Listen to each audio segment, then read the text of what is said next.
free people in a free country, voted for this kind of government, wanted this kind of legislation. Do you object to the democratic process? I object to the idea that people have the right to vote on everything.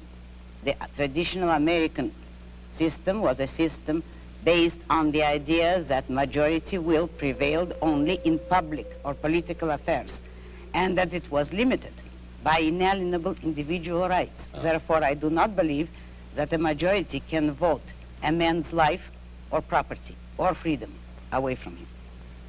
Therefore, I do not believe that if a majority votes on any issue, that this makes the issue right. It doesn't. All right. Then how do we arrive at action? How should we arrive at action? By voluntary consent, voluntary cooperation of free men, unforced. And how do our leaders arrive, how do we arrive at our leadership?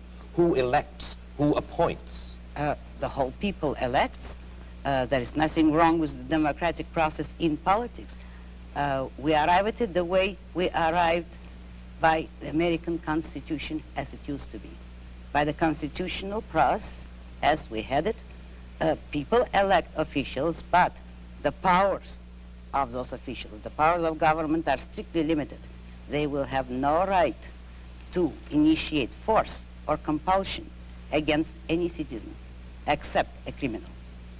Those who have initiated force will be punished by force, and that is the only proper function of government. What we would not permit is the government to initiate force against people who have hurt no one, who have not forced anyone. We would not give the government or the majority or any minority the right to take the life or the property of others. That was the original American system.